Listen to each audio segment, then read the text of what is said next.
Twin Flames Harmony for Inner Work. Hello everyone, कैसे हैं आप सब। मैं कोमल और आज बात करते हैं सेल्फ अबैंडनमेंट पर। मुझे ये टॉपिक बहुत पसंद है क्योंकि ये चीज़ मैंने खुद के साथ भर के की है। और जब मैंने इसकी हीलिंग शुरू की और इससे बाहर आने लगी तो आई नो कितना अच्छा फील होता है। तो मैंने कहा चलो आज इसी पे वीडियो बनाते हैं। सेल्फ अबैंडनमेंट हम कहाँ से शुरू करते हैं। एक्चुअली यह सब शुरू हो जाता है हमारे बचपन से। अगर बचपन में कभी भी आपको यह अनुभव हुआ हो कि आपके साथ कोई इमोशनली अवेलेबल नहीं था जहाँ आपको ज़रूरत थी, या कभी कभी फिजिकली अवेलेबल नहीं था जहाँ आपको ज़रूरत थी, ठीक है, तो वहाँ पे एक ट्रॉमा क्रिएट हो जाता है। इस वर्ड को सुनकर डरावना लगता है पर इसको ट्रॉमा ही कहते हैं क्योंकि उस बचपन के उस छोटे से इंसिडेंट का असर ना बहुत लंबा जाता है। इट इज़ लाइक अगर कोई समुद्र में नाव डूब जाए, ठीक है, दिखाई नहीं देगी, आप भूल भी जाओगे कि ऐसा कोई इंसिडेंट यहाँ समुद्र में हुआ था, पर नाव वो गहराई में जाके रहेगी, उसका अस्तित्व का कुछ तो रह जाएगा। Understand, something like that it is. तो उसका असर आप पे अनकॉन्शियसली बहुत होता है। हो सकता है इंसिडेंट आप किसी को बताओ और लोग बड़ी बड़ी बातें भी करते हैं, अरे ठीक है भूल जा, ये है वो, तू ऐसा सोच रही है, तू ऐसा कर रही है। It's okay. आप सोचते हो वहाँ पे कि सामने वाला इंसान आपको समझे, नहीं समझ सकता है। हर एक सोल की अपनी यूनिक जर्नी है ना। तो जिस इंसिडेंट से आप गुजरे हो, आपको उसको रिजेक्ट करने की ज़रूरत नहीं है just because you are not able to validate it from outside, क्योंकि वो वैलिडेशन आपको अपने अंदर से चाहिए होता है। तो यहाँ से शुरुआत होती है कि बाहर से वैलिडेशन नहीं मिल रहा है तो डाउट एनर्जी में आना कि हाँ यार, आई एम ओवर रिएक्टिंग। क्या किया ये सोच कर आपने खुद का साथ छोड़ दिया, अपने अंदर के उस बच्चे का साथ छोड़ दिया वहीं पर। अब एक जस्ट विजुलाइज कीजिए या इमेजिन कीजिए आपके अपने आप को एक छोटे बच्चे के रूप में, कि आप छोटे बच्चे हो, आपने इस सेल्फ को उसके पेरेंट के रूप में देखिए। और अब देखिए, अगर आप वो इंसिडेंट आप देखते हो आपके छोटे सेल्फ के साथ होते हुए, तो एज अ पेरेंट अब आप कैसे रिएक्ट करोगे? उसको रिजेक्ट करोगे या उसको प्रोटेक्ट करोगे? उसको वैलिडेट करोगे या अकेला छोड़ दोगे? अंडरस्टैंड। तो पहली चीज़, ये चीज़ शुरू होती है बचपन से। तो सबसे पहले ये मानना ज़रूरी होता है कि हाँ ये चीज़ हुई थी। ओके, आपको रिजेक्ट करने की ज़रूरत नहीं है। जहाँ एक्सेप्टेंस आया, अवेयरनेस आई, हीलिंग वहीं शुरू हो जाती है। हीलिंग का मतलब let go the energies which is not serve, है ना।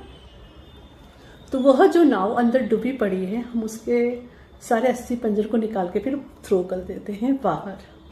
फिर जब वो एनर्जी नहीं रह जाएगी तो वो अनुभव भी नहीं रह जाएंगे। ओके, इट इज़ लाइक फिर एक स्टोरी रह जाएगी, हाँ एक ज़माने में ऐसी एक नाव डूबी थी, दैट्स ऑल। अंडरस्टैंड। तो अब यहाँ आगे हम करते क्या है। अब उस बच्चे ने क्या सीख लिया? खुद को अकेला छोड़ना सीख लिया, क्योंकि उसको ये हो गया कि हाँ उसके लाइफ में जो भी आ रहा है अल्टीमेटली उसने तो उसको छोड़ के ही जाना है, उसके साथ तो कोई रुकना नहीं है ना। ये उसने अनकॉन्शियसली बिल्डअप कर लिया, ऑलरेडी बिल्डअप कर लिया। अब क्या होगा? सबसे पहले यह बिलीव इतना अनकॉन्शियसली बिल्डअप हो जाता है कि हम फिर ऐसे ही लोगों को अट्रैक्ट करते हैं लाइफ में जो हमारे लिए या तो फिजिकली अनअवेलेबल होंगे या तो इमोशनली अनअवेलेबल होंगे। या very true, I am telling you. आप अपनी लाइफ में देख सकते हैं ऐसे ही लोग आपकी लाइफ में आएंगे। एंड क्योंकि आपको अब ये पता चल चुका है कि मेरी लाइफ में तो वैसे ही लोग आते हैं, तो अब आप अपने आप को फील करने के लिए कि मुझे कोई छोड़ के ना जाए, अब आप क्या करने लगोगे पता है? पीपल प्लीजिंग में आ जाओगे। Always be a perfect child का बिहेव करना या परफेक्ट पर्सन, हर चीज बोलते हैं ना सामने वाले के हिसाब से ही करना, सामने वाले की मर्जी के हिसाब से बोलना और रहना, आप अपने आप की आइडेंटिटी खो दोगे। वाकई में आपको क्या अच्छा लगता है? Does not matter for you any more. आपकी पूरी दुनिया सामने वाले पर्सन के हिसाब से चलेगी। क्यों? क्योंकि आप नहीं चाहते कि वह आपको छोड़ दे, क्योंकि आपके अंदर अनकॉन्शियस में तो ये बैठ चुका है कि जो भी इंसान आपके लाइफ में आएंगे आपको छोड़ के चले जाएंगे। अब आप किसी भी कीमत पे चाहते हो लोग आपके साथ रुके। तो इस चक्कर में पहली चीज आप अपना ही साथ और छोड़ दोगे, क्योंकि अब जब आपने प्रायोरिटी सामने वाले इंसान को बना दी, वो सही है गलत है, उसकी डिमांड सही है गलत है, does not matter, you are just doing anything. फिर अगर वो इंसान फिर छुड़ के जा रहा है तो आप अनहेल्दी वे में भी उस पर्सन को अपने साथ रखोगे, उसकी अनहेल्दी डिमांड्स, नाजायज डिमांड्स को भी पूरा करोगे। क्यों? जस्ट बिकॉज कि वो इंसान आपके साथ रहे, दैट्स इट। तो अब इस चीज़ को तोड़ा कैसे जाए? ये बहुत इम्पॉर्टेंट चीज़ है। आपको जो चाहिए वो आपके अंदर से मिलना है, बाहर से कुछ नहीं मिलना है। तो अब जब भी ऐसा होता है कि आप ये देखते हो कि आपको अपने आप को छोड़ के जाना है, किस तरह से देखेंगे चलो मैं बताती हूँ। फॉर एग्जाम्पल, आप जॉब के लिए जाते हो, है ना?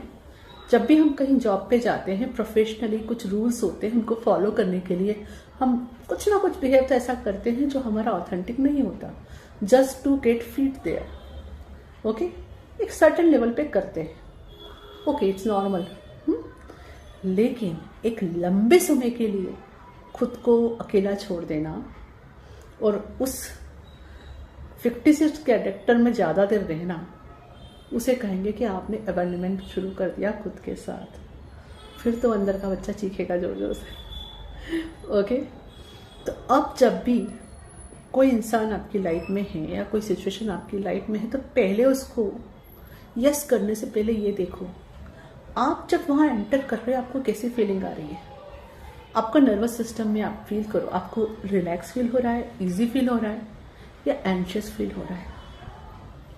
क्या आप वहाँ पे उस पर्सन के साथ या उस सिचुएशन के साथ या उस जॉब के साथ रहने के लिए क्या खुद को छोड़ रहे हो? खुद की नीड्स को निग्लेक्ट कर रहे हो? खुद के अस्तित्व को नकार रहे हो? क्या वो चीज़ आपको गुड फीलिंग दे रही है या आपको बैड फीलिंग दे रही है? Just see inside you, go inside your heart and see it. और फिर क्वेश्चन कीजिए, क्या ये वर्थ करता है? आपको लगता है अगर हाँ ये वर्दी है, ये वर्थ करता है कि मैं इतने घंटों के लिए अपने आप को अकेला छोड़ दूं और इस पर्सन के हिसाब से या इस सिचुएशन के हिसाब से रहूं, कीजिए। अगर यू आर फीलिंग गुड और आपको लगता है नहीं, तो से नो। या हम इनसिक्योरिटीज में आकर कई बार बाहर के ग्लिटर्स को बस हाँ कर देते, और हमेशा याद रखिए, all the glitters are not gold. अपनी वैल्यूज से पीछे हटने की आपको ज़रूरत है नहीं। आपके सोर्स गॉड थे, है, रह रहे और हमेशा रहेंगे। ओके, अपने आप के साथ रिश्ता बनाइए, गॉड के साथ रिश्ता बनाइए। फिर आप उस तरह की चीज़ों को अट्रैक्ट करोगे, उस तरह के लोगों को, उस तरह की सिचुएशन को कि जो ट्रूली आपकी रिस्पेक्ट करते हैं, जिनके साथ आपको रहना ईजी फील होगा, क्योंकि अब आपको कुछ भी आडंबर नहीं करना है। आप जैसे हो बस वैसे हो, you don't have to do anything. आपको वो करने की ज़रूरत नहीं है कि इस समय मेरा यह स्वरूप सामने रहना चाहिए, इस समय वो स्वरूप नहीं, क्योंकि अब आपका सिर्फ एक ही स्वरूप है। लाइफ ईजी और सिंपल नहीं हो गई, राइट? आप जो हो वैसे रह रहे हो। हाँ, मैं अभी गुस्से में हूँ, मैं यहाँ खुश हूँ, मैं यहाँ दुखी हूँ। और साथ ही साथ आपको पता है आपके लिए आप ही रिस्पॉन्सिबल हो, तो आपको कुछ अच्छा फील हो रहा है, बुरा फील हो रहा है, आप आपकी खुद की हीलिंग करके आगे बढ़ते हो, किसी को ब्लेम नहीं करते हो, राइट?